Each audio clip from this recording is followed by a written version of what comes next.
I'd like to read you some of those quotes from that, from a different section rather than Leviticus. But anyway,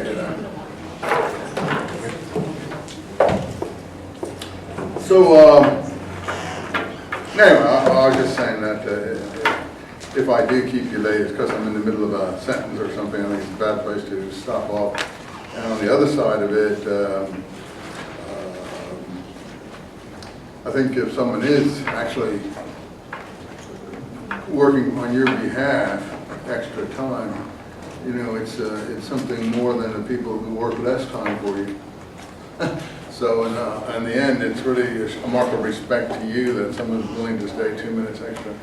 And you know, a lot of people say, oh, well, let's just slough off 9:15, let's just slough off at 9:30, and so on. I would have normally sloughed off at 9:30 to some extent, but since I felt we're a bit behind, I thought I should do as much as I can. Anyway, that having been said, let bygones be bygones. Let's see where we left off. We were talking about Abraham. We were talking about the three different versions of this issue of Abraham's wife, or Isaac's wife, being his sister. And one verse even says, well, you know, she actually was his sister, you know, his half-sister, so on and so forth. I think one version actually says that, so he wasn't even lying. It is true that people from northern Syria did, in those days, sometimes marry their half-sisters, or their, you know, I don't think they married their full sisters. So it was very close, and it's a known thing in the royal families of northern Syria that I've studied, that people did in fact marry their half-sisters to some extent. So that isn't so completely off the wall as it may seem. There were things like that going on.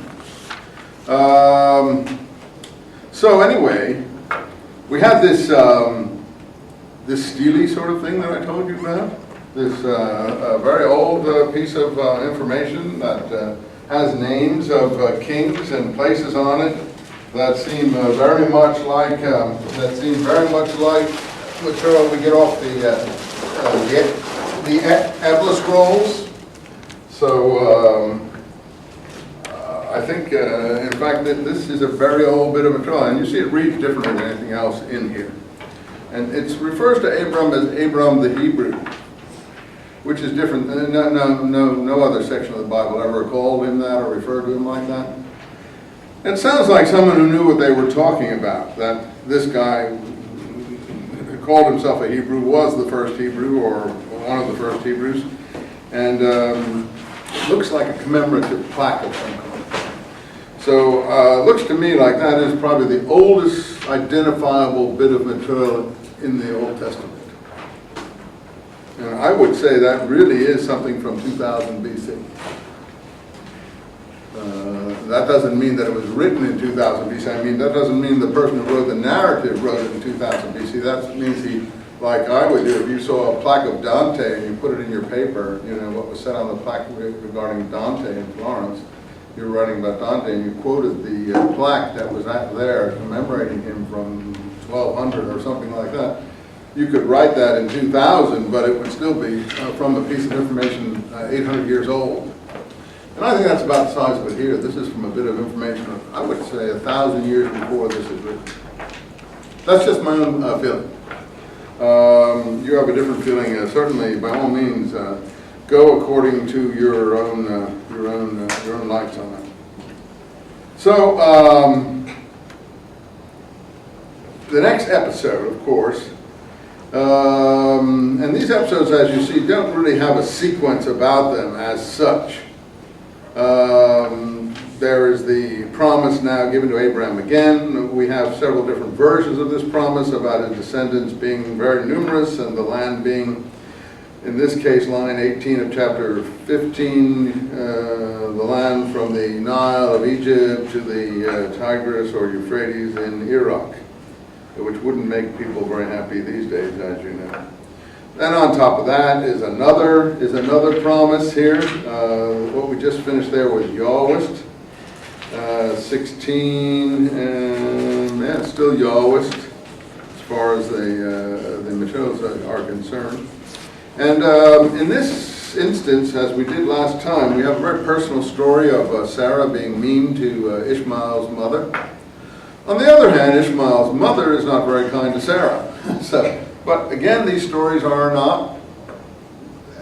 not told in any sort of magnifying way to make these people seem wonderfully, marvelously superhuman.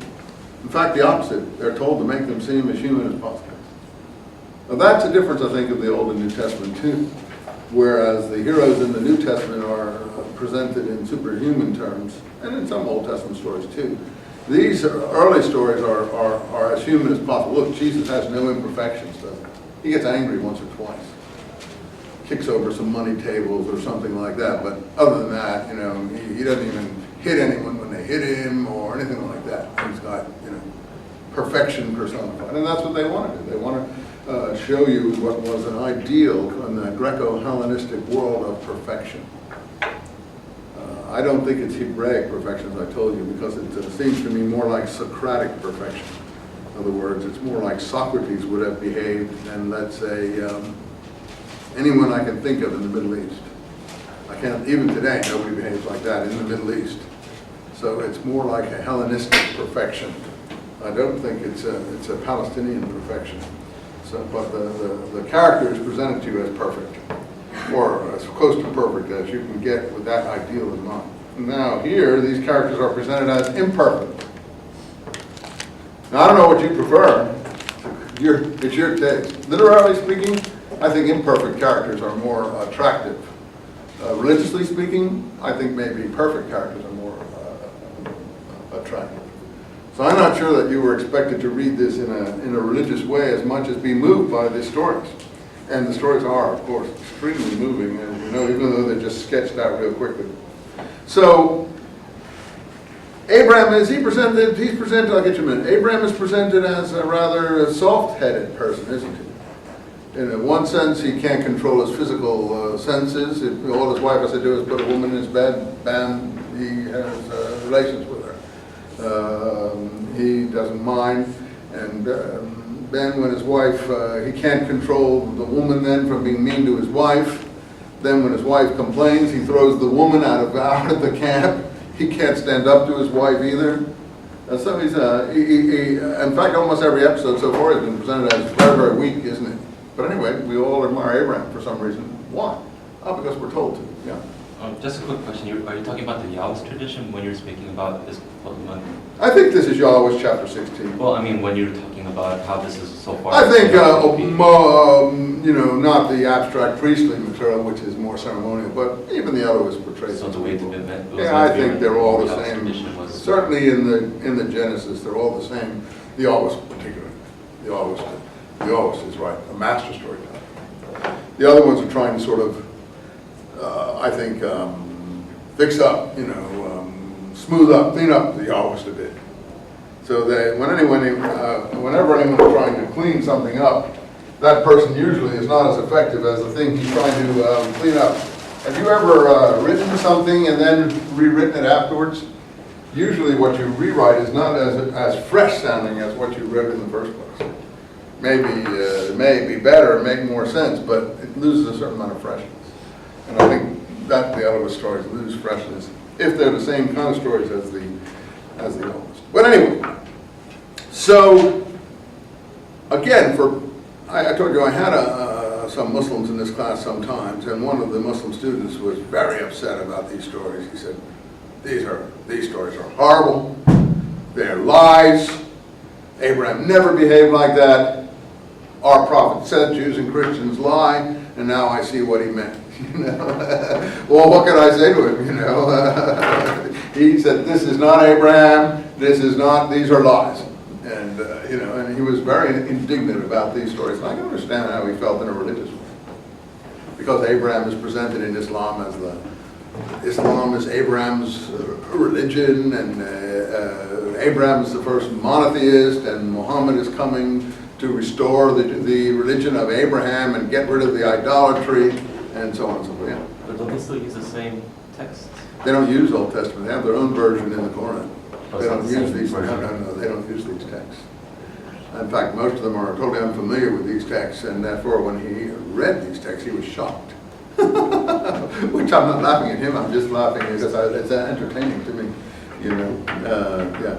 Oh, they borrow from the texts, like we said. They borrow the figure of Abraham and use him for their own purposes. Well, not the Quran itself, but I thought they had the Hebrew texts. No, they don't have anything They don't have Hebrew at all. No, that in today's world as well, they wouldn't even think of looking at anything in Hebrew about Abraham.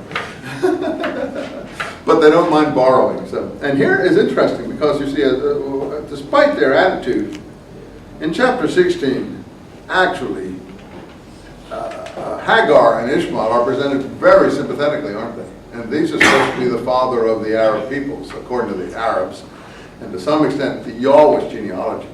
As I told you before, I really can't imagine that Ishmael is the father of all people who call themselves Arabs, because there's people from Morocco to Afghanistan who call themselves Arabs, and I'm sure if you took a DNA on these folks, you'd find a wild assortment of different backgrounds in them, and they certainly wouldn't, in any shape or form, show any descendants, I'm sure, from someone in Palestine or Sinai. You know, interesting thing that they had a lecture last night, and the lecturer was talking about some of the work done on the scrolls, and he was talking about in the caves. They were saying what kind of personal artifacts were found in the caves, and he was saying that there were toothbrushes or wooden things that they used to brush their teeth with and so on, or was it hairbrushes? I guess it was hairbrushes.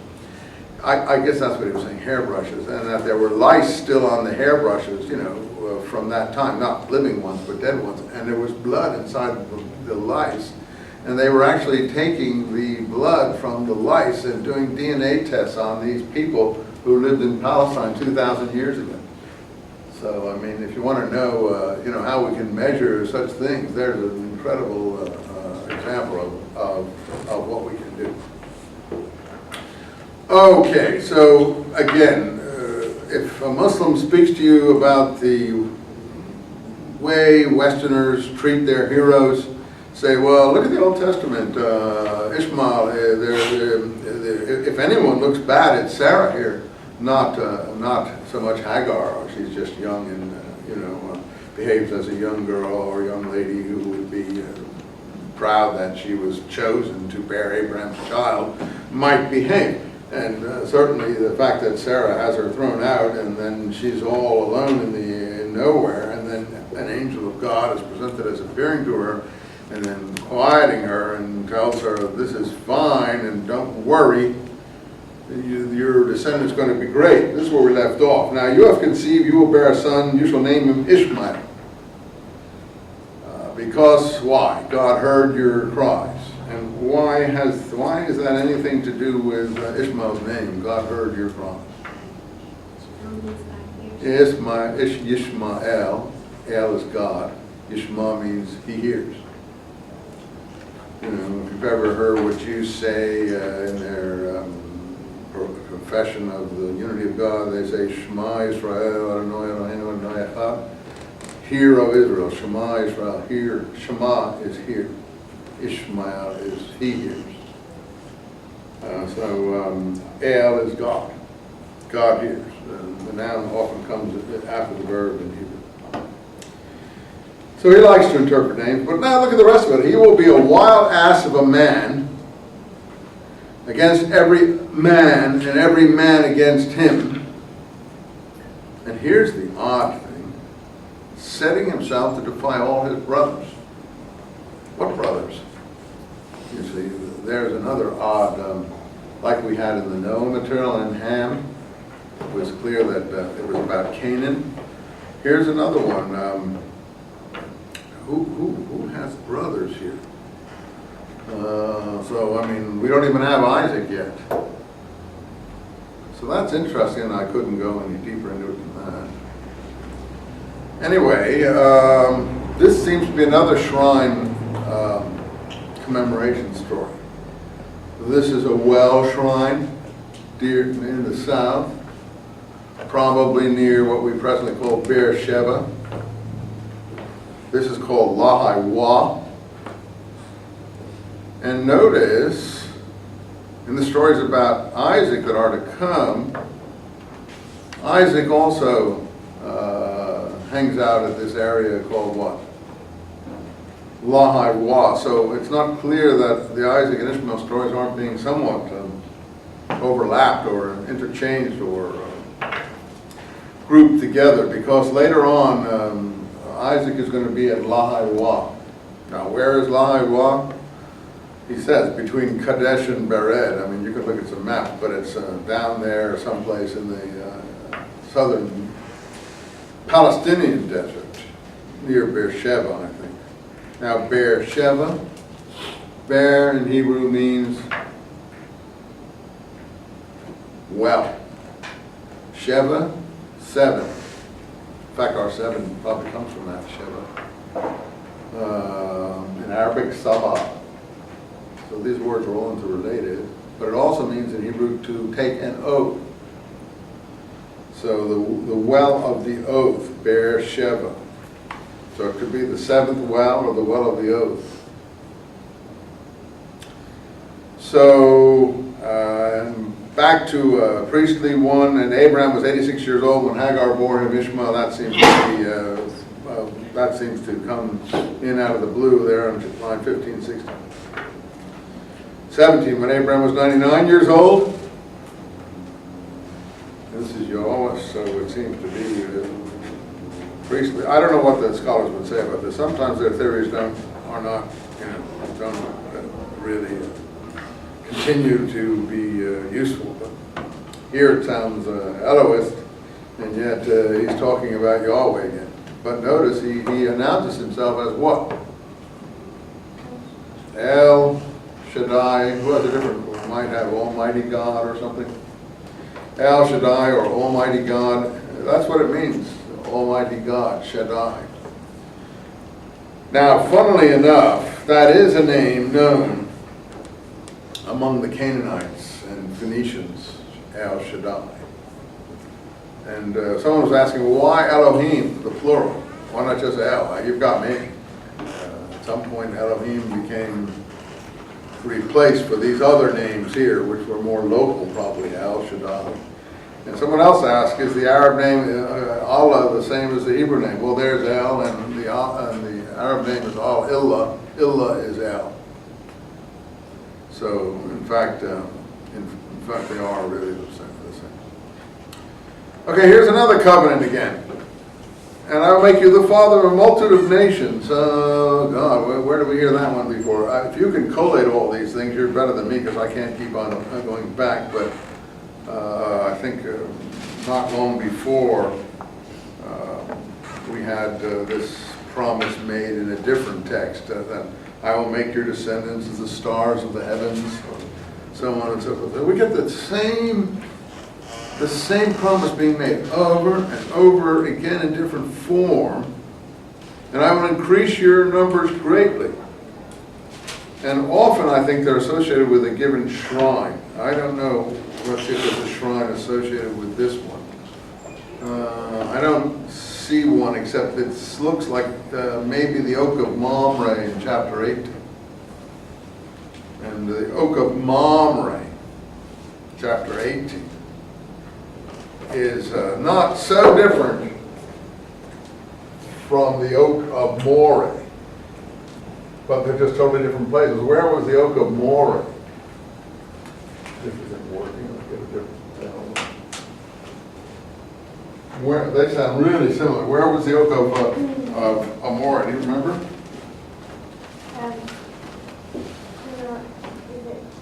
Shechem, yeah, Shechem. So,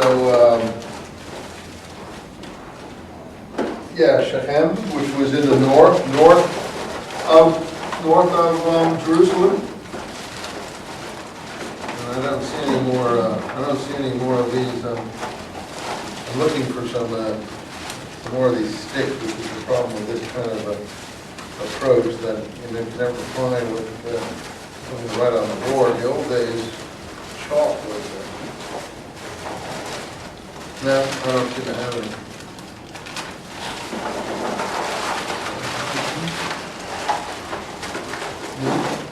Let's see if I can find one in this bag. Nothing in this bag. Anyone see any pens around that we can use? You see any running around here? Well, I don't see any, so I'll have to stick with this one? So that other one was a red one.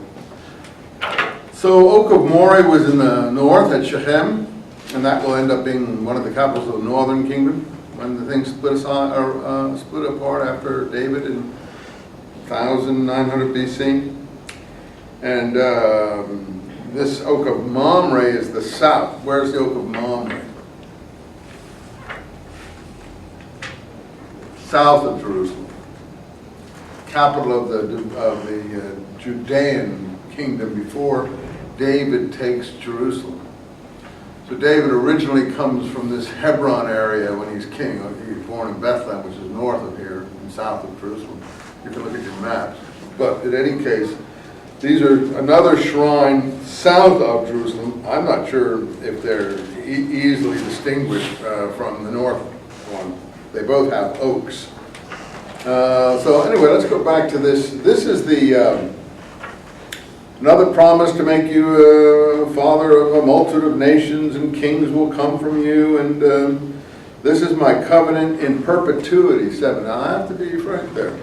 This Bible says in perpetuity, and in perpetuity I will be your God. What I mean, if it's perpetuity, how is it abrogated? I mean, if you're carrying the book around and God is quoted saying it's in perpetuity or forever, how can we say it shouldn't be? So this is the question I ask people. I don't care one way or the other if you observe these things or you don't, but I don't understand how you can value a book and not observe what it is insisting on. I don't observe it myself necessarily, but I still think it's odd. So you have to think about that, but this is the covenant of what? Circumcision. On the 8th day, males.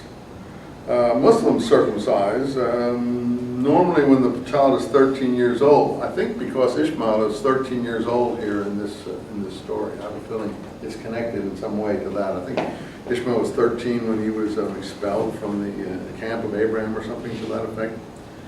I'm not exactly sure of that number, but also it's the age of majority. But I certainly wouldn't want to be circumcised at 13. And I've seen some of these Muslim circumcisions at 13, and they are horrendous to behold. All the people, they bring a lamb along, and they have it outside their house, and they cut the throat of the lamb, and then all these children are running around, bathing their hands in the blood, and running about, it's kind of frightening. And then inside is the poor chap who's had to undergo this, and, he can hardly even, he can hardly bear up. He's in total agony. It's a very odd sight. Now, a child of 8 days, I've seen this as well. I don't like to watch it. I have watched it, but I don't enjoy watching it. But I will say this, that the child cries for about half a minute. They put some wine in its mouth and then it stops. So, though I think there is some after effect for the next couple of days in terms of some, unpleasantness, it soon passes. So 8 days is actually probably a little bit more humane than at the age of 13. So, and a lot of people in America in the hospitals, not as a religious sign, do this for various reasons connected with health or sanitation or whatever you think of these issues. And their doctors do it like routinely. I don't think there's a lot of trouble over it. Finally, were the Jews the only people, and of course now Muslims, and why do you think Muslims circumcise themselves? I'm sure because of these stories. But were the Jews the only people in the ancient world that circumcised themselves? No, in fact, the Egyptians did it before them. And I think that the Jews probably got it from the Egyptians and then reinterpreted it in their own tradition in the manner we're seeing here. Here is a promise given to Abraham, and in return he has to promise to not only circumcise his descendants, but I think it says all people traveling with you. When they're 8 days old, line 12, and generation after generation, no matter whether they were born within your household, bought from a foreigner, and not one of your descendants, everyone in your household, whoever is traveling with you, You don't have to be born a blood descendant or anything like that. It's the whole company of whoever is in Abraham's entourage. So I don't know if that's meaningful or not, but it's something to keep in mind if you're ever discussing these issues with people later on in your life. And now Sarah, same time. And now let's see, it's a God story at this point. Oh, all the way through you see it is God from about line 3 onward. So this seems to be Elohist. Even though Yahweh appeared to him and made this announcement in 1 and 2, in line 3 it switches over to Elohim. And then it's Elohim all the way through here. And I'm not surprised because again, the priests and others would be very interested in these matters. Now Sarah, we're going to get several different versions of this story. Was Abraham promised a son earlier by any angels? Let's see. I'm not sure. Well, anyway, I don't think so. I guess that's coming later. But the first version is this Elohist version. Yeah. Sorry. Go ahead. No, please. Please. It looks like it repeated itself again. I don't know if did they throw in a Yahwist in there? 12 and 13. Where? Verses 12 and 13, it says, including those born in your household and bought with money from a foreigner, those who are not your offspring. He talks about them being circumcised, and it says whether born in your household or bought with your own money. Yeah, that may just be the wordiness of the Elohist. I'm not sure it's Okay. it's a splicing there. It doesn't seem like Just it's... curious. Yeah, I don't see that, but could be, but I just think it's the Elohist is more verbose. Not in the priestly version. In these are Elohist non-priestly versions. Priestly, ceremonial kinds of things like we saw the first creation story, the genealogies, things of that kind. Abstract ceremonial things. These are the Yahwist type stories, but told from the Elohist narrative. A lot of, I think that book I gave you, Who Wrote the Bible, he basically says that these Elohist things are northern kingdom stories and the Yahwist things are southern kingdom stories. And it's not surprising, therefore they overlap, and then someone at a later point put them together. If you don't know what the northern and southern kingdom is, you'll find out,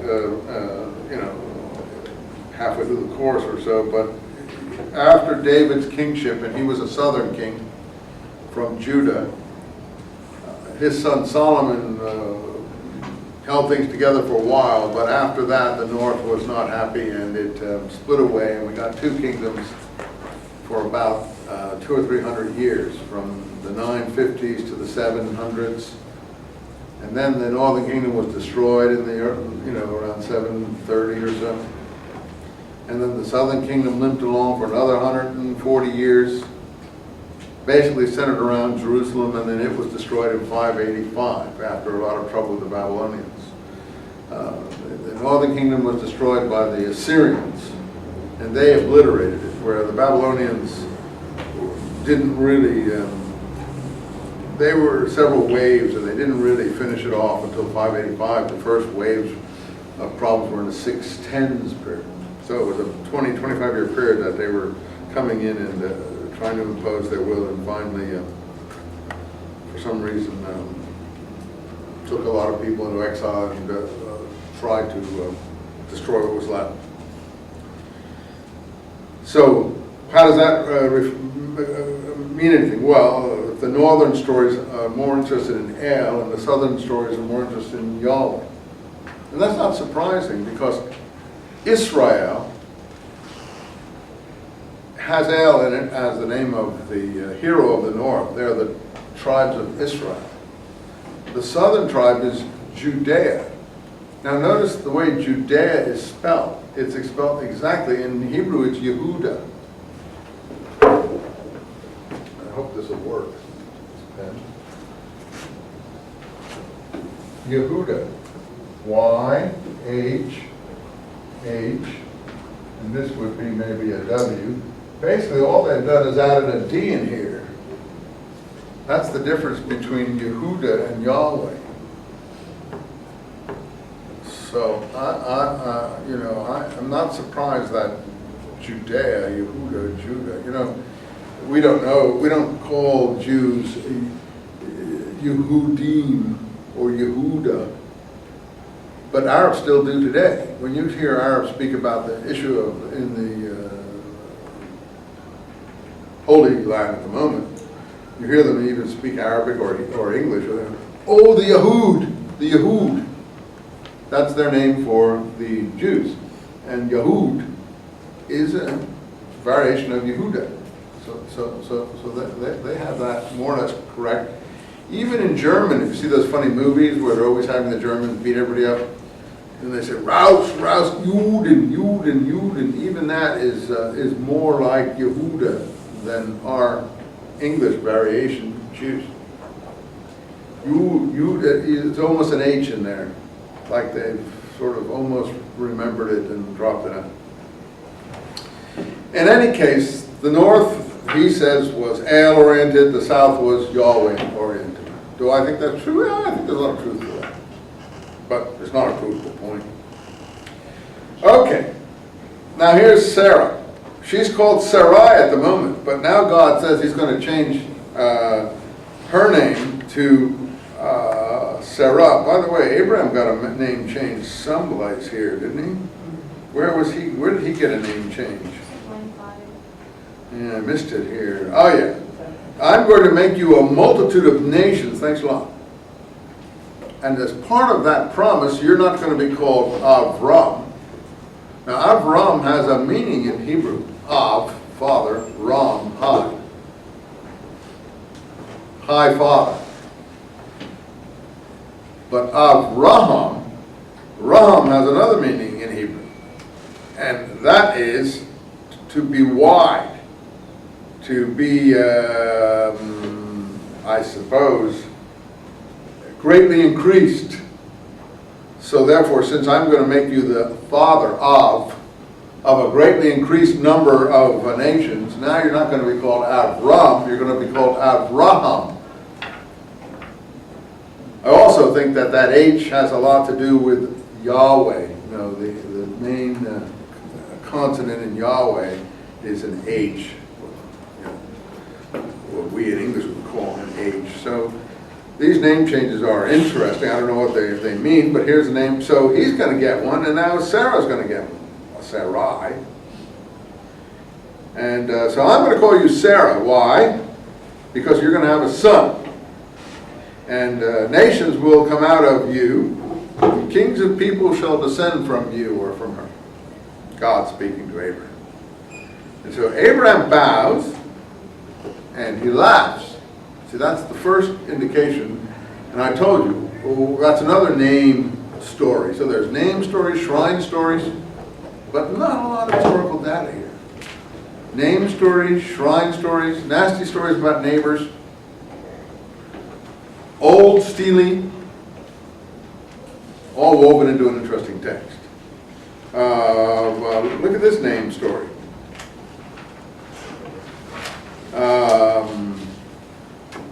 He laughs, thinking to himself, I'm 100, Sarah 90. That's a big joke. Why does the author or the tradition want you to note that he laughs? Because Yitzhak means Isaac, Yitzhak means he laughs. That's the meaning, actual meaning in Hebrew. Yitzhak, he laughs. That's what it means. Isaac is Yitzhak in Hebrew. Okay. Abraham said to God, oh, let Ishmael be the one who you are going to favor. No, but your wife Sarah will bear you a son, and his name will be Isaac. You know, he laughs. And I will establish my covenant with him in perpetuity, and I will bless him, and I will make him fruitful, and he will be the father of 12 princes. Who? Isaac. It's usually, I thought, yeah, that's right, he has, no, it's Jacob who is the father of 12 princes usually, and Ishmael is the father of 12 princes, but I didn't know Isaac was the father of 12 princes. There, I think, is a confusion there. Unless he's talking about Ishmael here. Oh yeah, he is talking about Ishmael. Yeah, he is talking about Ishmael. I'm sorry, I missed one word.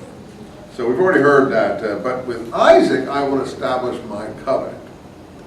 He's the one I really care about. So this choice thing is coming down here. Sarah will bear at this time next year. Oh yeah, here it is, 25. Ishmael was 13 years old when he was circumcised. See? Now if you ask Muslims why they circumcised at 13, they have not read this passage, but I'm sure that's where it came from. See? By the way, look here. This narrator doesn't know that Ishmael's been chucked out, has he? Does he? This storyline, there's no problem with Ishmael. He's back in. Yeah, because that's a different storyline. Now, we switch back again on chapter 18 to Yahwist, and it's a different story. We're at the oak of Mamre. So that 17 didn't really say it was at the oak of Mamre. It was an Elohist story. I'm not sure where it was, but who knows. And 3 men appeared. These are the 3 wise men in the New Testament. Here they're the 3 angels. And what are these 3 angels going to do? And it turns out they're not just 3 angels, are they? One of them is who? Just like the always has God walking in the Garden of Eden. One of them is who? Actually, he's God. The other 2 are angels, but one of them is God. Yahweh, I think. I'm not sure, but I think so. Let's see if that is true. And by the way, the first story we've already heard about, where the promise is made about Sarah and she gets her name changed, that was who laughed? Abraham. This story, who's going to laugh? Sarah. That's in line 11 and 12 and 13. There's a big fuss, and that's the reason is this is Yahweh, the other is Elohist. The 3 men came, went to the tent, washed their feet, treats them really nicely. And notice you can feel this is Yahweh like the Garden of Eden story, can't you? Where is your wife Sarah? You know, it's like that stern, almost voice that you heard previously in that other story. Yeah, she's in the tent. I will visit you next year and your wife will have a son. See, it's a repetition. Now, you can't deny there's repetition going on. It's just maybe repetitious, but on the other hand, the modern academic way of explaining is different storylines spliced in here. There is a repetition here that you could explain through the storyline idea. She was listening at the entrance. Again, more human story. You see, she's creeping around the tent, not as like unimaginative as the first one, which is more interested in the ideology, circumcise yourself, and all that sort of thing. This one is she's creeping around the tent, trying to see what's going on inside. Nice, real nice touch. Now Abraham and Sarah were old. We heard that, and look at how this Yahweh is even more frank than most people. He doesn't just have Abraham saying, she's 90. She stopped having her monthly periods. She stopped having her monthly periods. So that's really a pretty personal note. So she laughs, thinking, oh, am I going to have a child? This is absurd. And then she even goes further. Look at that one. Is pleasure going to come my way again? She's 90 years old. She's hopping around. My mother is 98. She just fell going to the senior center. And I just have a vision of her hopping about. And she's pretty agile for a 98-year-old person. And I can just see her picture her saying, is pleasure going to come my way again? I don't think so. I don't think so. But anyway. And then, like in the Garden of Eden, listen to how stern. See, it is Yahweh, the third one. Yahweh said to Abraham, why did Sarah laugh? Who told you you were naked? Hear the voice? Same voice. Why did Sarah laugh? Say, am I really going to have a child? Is anything too wonderful for Yahweh? The next year I shall visit you again. This is all repetition, isn't it? So it's nice to read it because it's interesting. And then, of course, like Eve, she sasses him. I did not laugh like Eve. And she said lying because she was afraid, you know, like Eve shirking around in the garden. I mean, this is the same right, totally the same right. Same stuff. And he replied, oh yes, you did laugh, but you did laugh. End episode. Now, the men set out and got to Sodom. And Abraham showed them the way. He was very assiduous. And Yahweh said, shall I conceal from Abraham what I'm going to do, seeing that Abraham will become a great nation with all nations, here we go again, blessing themselves through him, and I've singled him out to command his sons and his household to maintain the way of Yahweh by just and upright living, and so on and so forth. And then Yahweh said, I'll tell him what's going to happen. How great an outcry, line 20, is there going to be against Sodom and Gomorrah? Their sin is really terrible. I'm going to go down there and see what's going on in that place. Sounds like George Bush, come out here and see what the sins are all involved in. And get rid of the pornography. The men left and went to Sodom, while Abraham remained standing before Yahweh. So you see, how do we know it's one of the three is Yahweh? Because in chapter 19:1, the two angels reach Sodom, so only two go down. Abraham remains with Yahweh. So the third, you see, is in this story Yahweh, or the Lord. Come on, God. Are you really going to destroy this place? The just, the righteous, with the unrighteous? And Abraham starts bargaining with God. That's another lovely little episode. Look, how about 50 righteous men in the town? Are you really going to destroy the place if there are 50 righteous men in it? Are you going to kill the righteous with the sinner? Good argument. And okay, God says, if 50, fine, I won't destroy it. Look, Abraham, look, bargaining in the market hasn't ended 27th. I'm a nobody, I'm dust and ashes, but look, suppose not 50, suppose it's only 45. Are you going to destroy it just for 5 more people? Oh, okay, God says 45. See, this is really, I can see my Muslim friend getting all worked up about this. But I think we in the West like this. It's human, and it's really entertaining and it's very attractive. Okay, 45. How about 40? Okay, 40. Look, Lord, don't get angry about this thing, but what about 30? Okay, 30. Look, God, what about 20? Yes, okay, 20. I will not destroy it for the sake of 20. Look, Lord, one more time. What about 10? All right, I will not destroy it, he replied, for the sake of 10. And then Yahweh went away. This is where the Jews and others get the tradition of the 10 just men, upon whose existence the world is predicated. From this story, 10 righteous ones who uphold the world. That God will not destroy the world for the sake of 10 just men. Some of the rabbinical traditions augment it to 36, but I think the 10 is where it is in this story. And the Jews to this day, for a quorum in their synagogues, have a 10-man quorum to hold a service.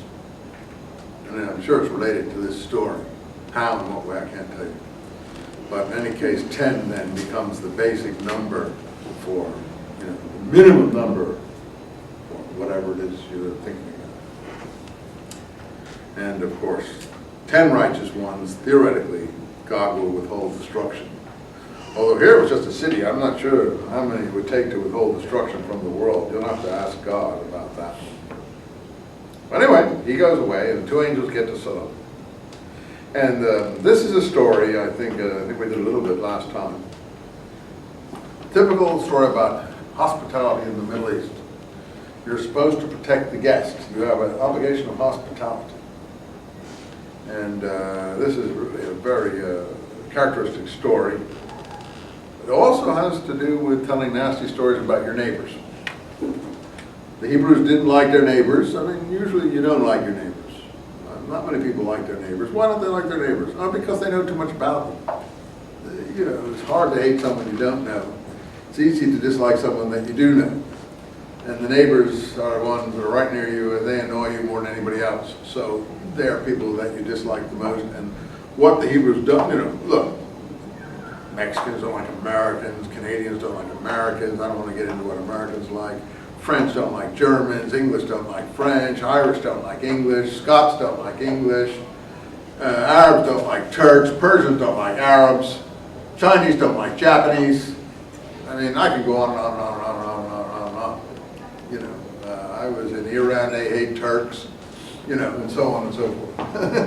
Well, why? Because they've had more experience of each other, so these feelings are like.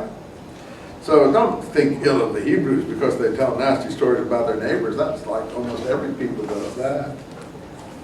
And so this is a nasty story about Canaanites. And there, I told you last time, their particular vice was considered to be sodomy, what we call sodomy, which has to do with male sexual relations from the rear with men. If I don't have to put any more bluntness than that, I hope, you know. That's what this story's about. And these people prefer that to this guy's daughters. And that's really shocking to the Hebrews.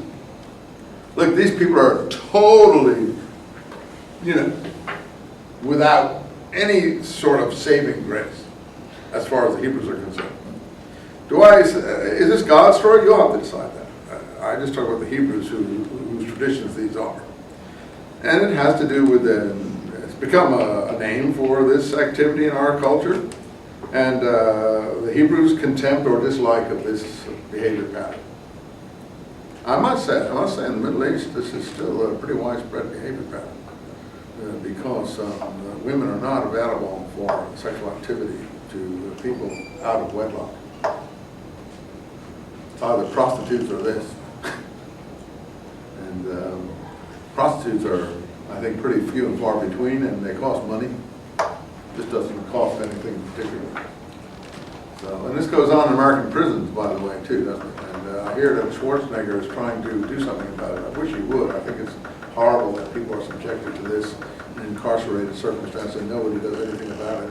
And it makes such a thing with AIDS and everything absolutely almost a death sentence. And it's just horrifying that we just let this go on as normal in our prisons. Hundreds of thousands of people in prison have to go around worrying about this and then having to get gangs to protect them and stuff like that. I think it's shocking. I'll give Schwarzenegger credit. He's really trying to do something about that. You know, that should be like, people should at least be safe in prison. And if they're not, there's something wrong somewhere deep, deep, deep in the system. And obviously there is. In any case, you know the story, it's famous, you can read it, you don't need me. And they come to the story, they go in to see Lot. He's also as gracious as Abraham is, being a Middle Eastern sort of person observing hospitality. And the house was suddenly, after they went to bed, line 4, surrounded by people from the whole town, young, old, everyone, without exception. The whole town is a bunch of rotters. And they called to Lot, "Where are the men who came to you?" Again, you can hear that, "Who told you you were naked?" You can hear the always voice in here. "Where are the men who came to you? Send them out so that we can do whatever we want with them." What do you have in your text? What's the verb? Yeah. This one has abused them. You have intercourse with them? Yeah. I think the Hebrew would be, I don't want to be crude, go in unto them. But you're old enough. See, this is, I don't understand is that we can teach this to 8-year-old children. I don't know. So I don't understand why some people think the Bible is a children's book. It's really a grown-up book. Anyway, so Lot comes out. Look, come on. What are you guys talking about? Don't do these wicked things. I have 2 daughters who are virgins. I'll let you have them. Just do not hurt people under my hospitality. So the Middle East is very serious to your hospitality oath. In the Arab world, it's 3 days. You're obliged 3 days to protect your guest. After that, you should go. And if there's trouble, you're not obliged anymore in the Middle East. When I used to go out in the Middle East, if I went into a shop or a house or something and I had coffee with that person, I never felt in any danger because I knew the way people behaved that he would not allow ill to come to me if he could possibly help. He understood his obligations as a host. Yeah. So that still holds today. 3 days. I think I told you that Doughty story where he held on to the tent peg and they're trying to get him off the tent peg. Did I tell you that story? Charles Doughty, someone who traveled in the Arabian wilderness in 19th century, late 19th century, 1860s, 70s. An Englishman, he traveled with only a pistol around his neck. He's the fellow who inspired Lawrence of Arabia to do some of the things that he did. Later generation, he made the Arab Bedouin life sound kind of idealized, but he traveled around the Arabian Peninsula alone, and sometimes he was in great danger, but he always knew the law of hospitality, if he could get him to operate, would protect him. And one time he was in grave danger with some people running out from wanting to kill him. There was a sandstorm sort of, and he ran up to this tent, and it was a blowing sand and everything, and he grabbed the tent post. And the man came out of the tent and started beating him, trying to make him let go of the tent post because he didn't want to have the obligation of 3 days protection on him. But finally, he gave in and allowed him to come in, and Doughty knew he was safe. So, I mean, operative, I don't know, as far as possible, yeah, it's still operative. People know about it. And I know, like in the market or in the bazaar or whatever, you go around, you sit down with a shopkeeper and he gives you coffee, nothing is going to happen. Nothing is going to happen, for sure. I don't even think a suicide bomber is going to come in. So, anyway, things are a little bit more shaky today with this suicide situation. So, I mean, I can't absolutely guarantee it anymore, but that's the way it was until really very recently. So, he offers his daughters, and then the men in the front says, "Get out of the way, we want these people." And they moved to break down the door. And the men, the angels, pulled him inside, protected him. And they struck the man at the door with blindness, the youngest to the oldest. Now we're getting really angry, yeah? This is lovely, y'all, story, a really good story. No one ever forgets this story. And the men said, "If you have anything here, take everything you have. The Lord is going to destroy this place." He spoke to his sons-in-laws, "We're going to marry his daughters. Come, let's leave this place. Yahweh's going to destroy this town." And the angel said, come on, take your wife, 2 daughters. There's also a geographical place object involved in this story. Yeah. Do you think this could be similar to the rape incident in Judges? It's very similar. Probably would. Since we haven't gotten there yet, I don't remember which one it is. But Yeah, Yeftuch's daughter. It's here's my virgin daughter, and it's talking like, "Please let me bring them out." Oh yeah, that's the end of Judges. Yeah. But not this He's probably drawing on similar material, right? Probably drawing on similar material. Yeah, but that's not as famous as this one. I mean, that's just some material at the end of Judges. That's kind of like no one even knows about it. But yeah, it's there. But it's probably, he's probably stolen the theme from this one. That's about some people taking vengeance on, which tribe are they after there? They don't like Benjamin? Yeah, I think it's Benjamin, one of those tribes. One of the tribes that didn't live up to its responsibilities. We'll do that when we look at Judges. We'll remember that. Bring it up when we look at Judges. Okay. So anyway, this is a famous story, and I think there is a story that is like Orpheus in the underworld. When Orpheus goes into the underworld and tries to get Eurydice, and he can't, she looks back, I think, or whatever it is, and therefore he can't rescue her from the underworld. This story is Lot's wife looks back and she's turned into a pillar of salt. I think those two are absolutely connected. Now, which came first, the Greek story or the Hebrew story? I have no idea, or they just intermingled. But they definitely are related and on the same wavelength, Orpheus and Eurydice in this story. Anyway, fire and brimstone. Why does the fire and brimstone rain outside? Well, they knew that that area was very volcanic and there had been eruptions there. Plus, even to this day, there are, because it's a salt area and it's the Dead Sea, and the sea has receded, leaving pillars of salt. Because the sea evaporates, you know. Its evaporation is faster than it's being filled up. So there are pillars of salt, and so I'm sure the tourist guide has come in here again. Yeah, you see that salt pillar over there? That's Lot's wife. And I've had people tell me even now, tourist guys say, hey, that's Lot's wife there. You know, you go by on the tourist bus and they show you, oh, there it is. I don't know if it is or not. I'm just saying, so, you know, I'm sure they were doing it back then and they're doing it now, and this got woven into the story. Now, I don't know all the elements, how they wove it together. I'm not the storyteller. But God does destroy it. Lot's wife looks back, turned into a pillar of salt. Line 26.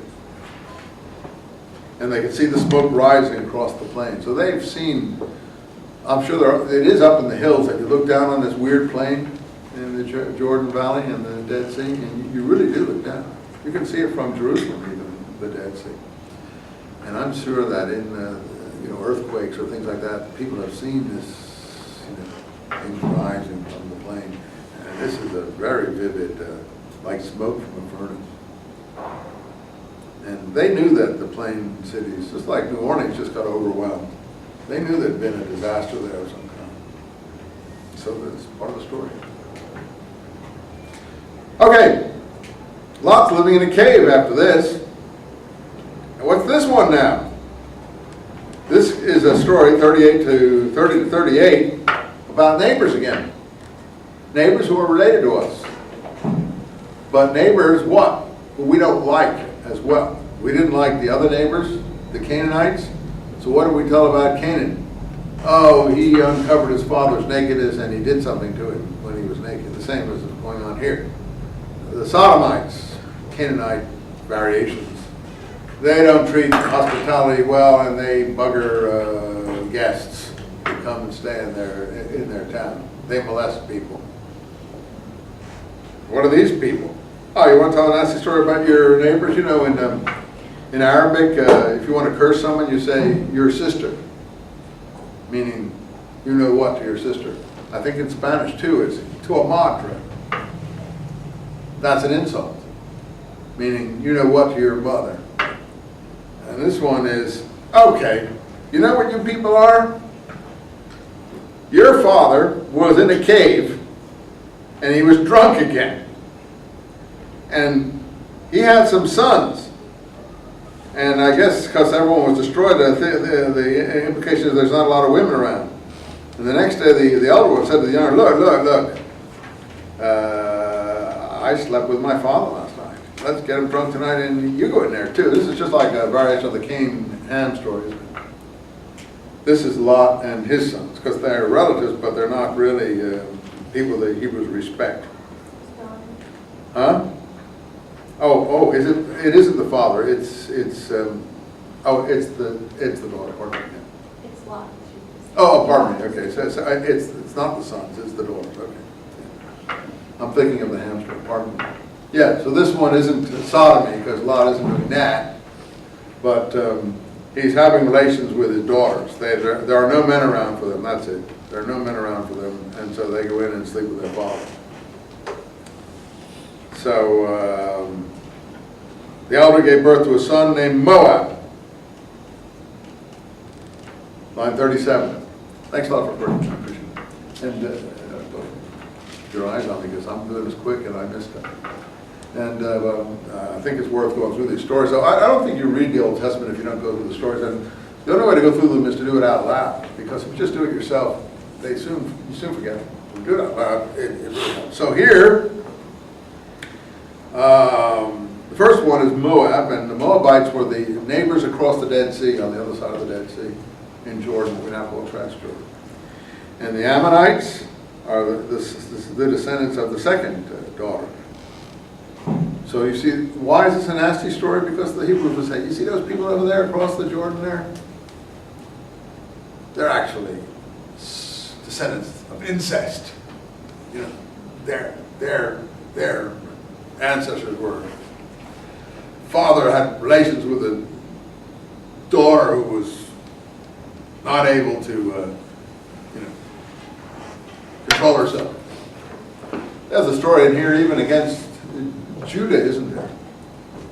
Where Judah is taking a little walk near the I don't know where in the desert, and there's a lady there who had been the wife of one of his sons.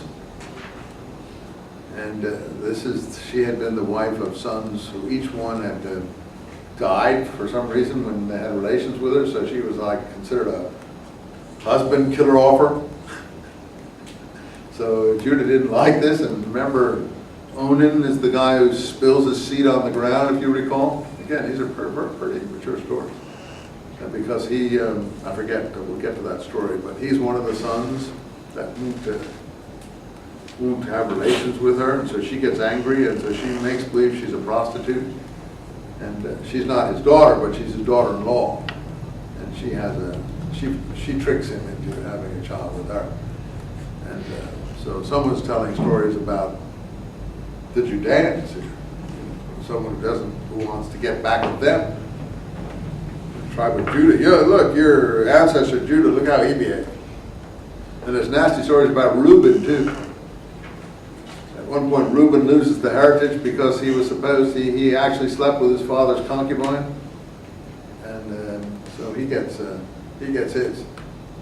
But we'll get to those stories. There's a lot of juicy stories in the book of Genesis, and a lot of them are sexual.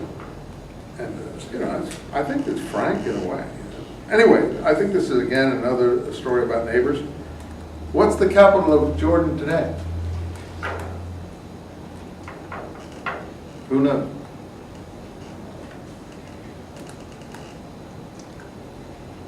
Amman? Why? Ammonites. Ammonites. Still, the name's still there. The capital of the Ammonites are there in Transjordan. They're in the northern part of Transjordan. The Moabites are in the southern part of Transjordan. These are neighboring peoples. Okay, the Gerar story, chapter 20, we already had. Thank God, we've gotten past that one. 21, we're getting more. So Abraham did deal kindly with Sarah, and a son was born to him in his old age, as God had promised. Eloah's story.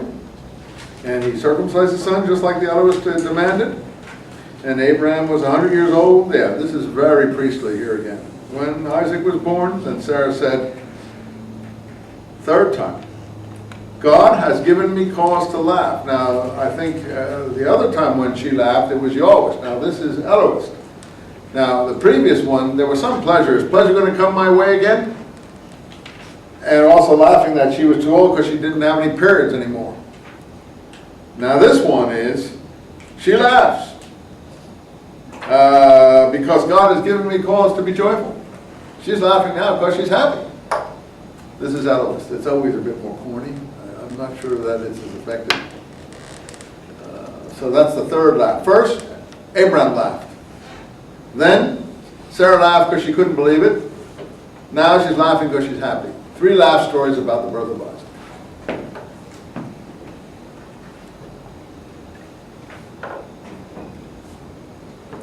Wow, I hope someone else can do this as well for you. It's the best I can do on these texts, and I wish someone had done this for me when I was your age. It would have been helpful. So, there's a little sort of song given here. And all those here will laugh with me. Who would have told Abraham that Sarah would nurse children, yet I have borne him a child in his old age? Anyway, mine has it that this is like a little poem, so we did. Now, This is an Eloist story about Isaac and Ishmael being driven away again. And we already had that earlier.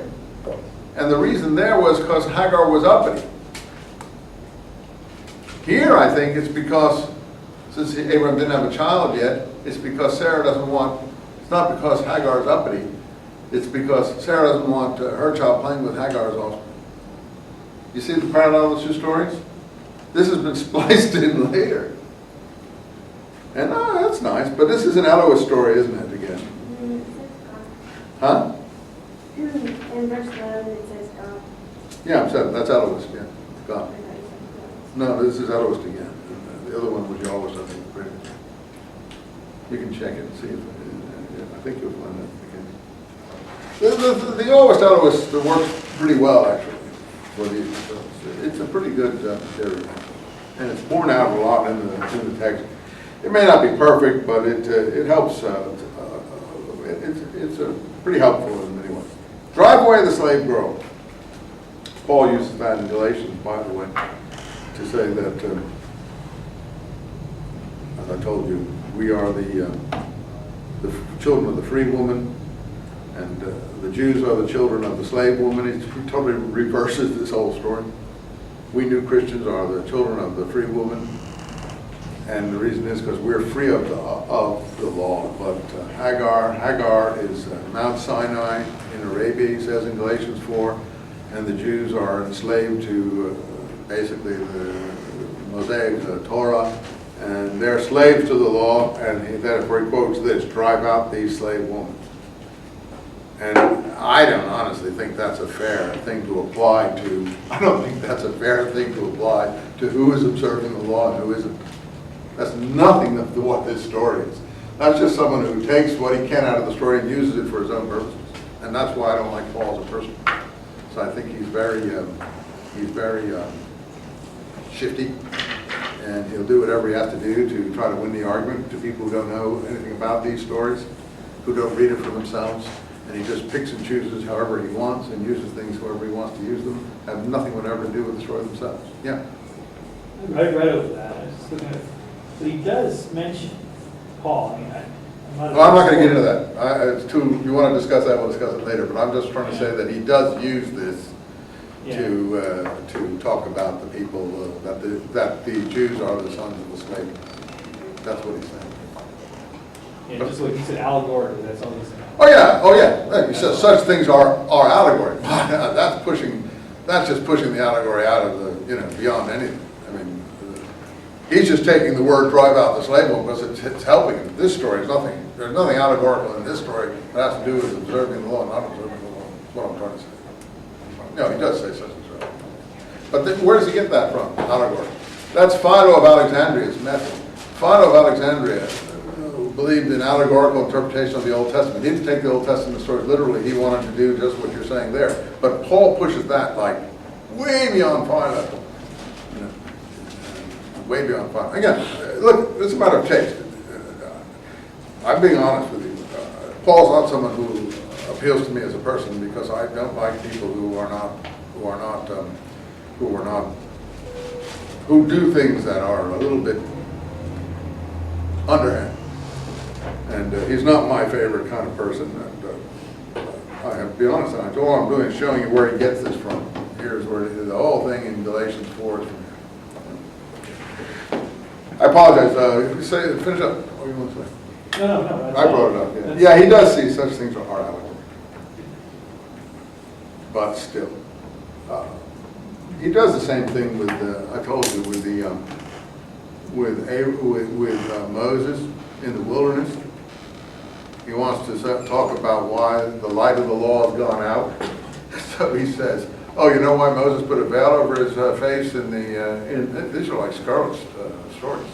Why did Moses put a veil over his face? But he knows his audience isn't reading the book, or he couldn't say those things. Why did Moses put a veil over his face so that the Hebrews wouldn't know that he was that there was no light and that the light of the law had gone out? And but that's not what the story says.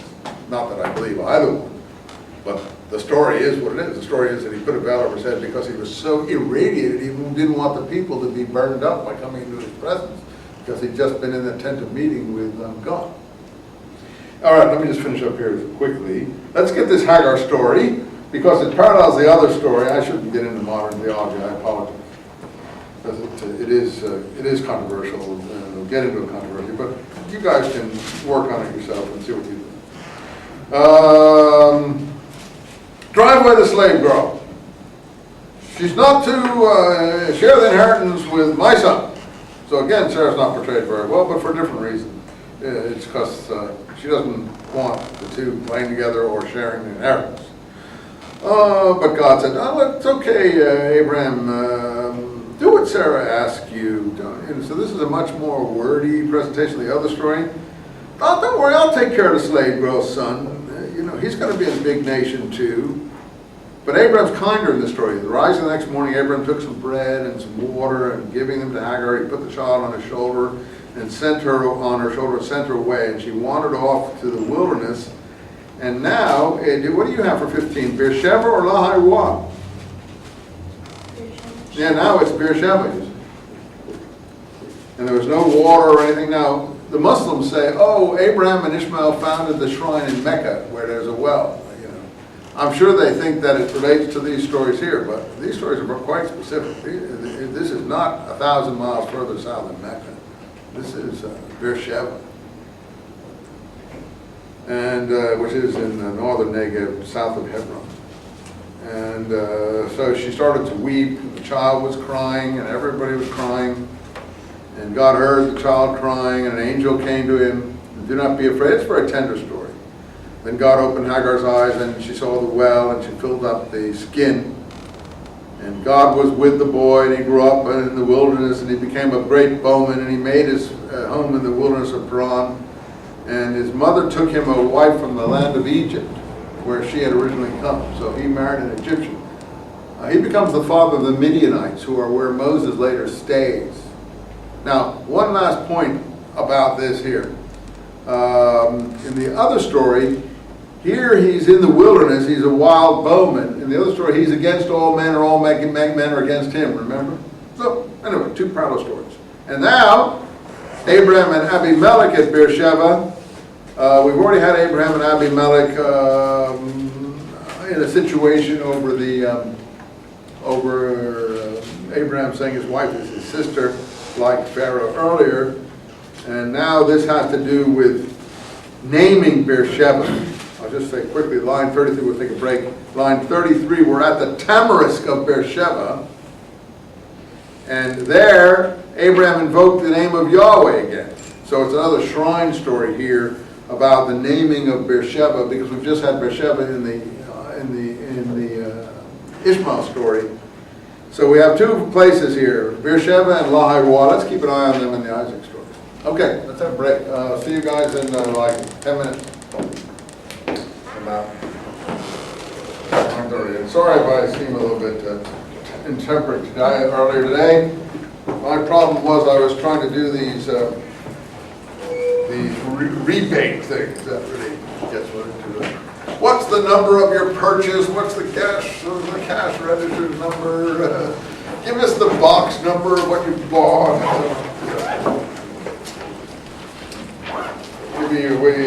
Yeah, I think we'll easily be able to have an exam a week from next week. So 2 weeks from tonight we will have that exam.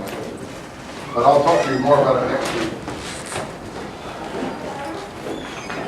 I'm going to find myself another phone here. You want me to stop this? Yeah, just thanks a lot. Appreciate it.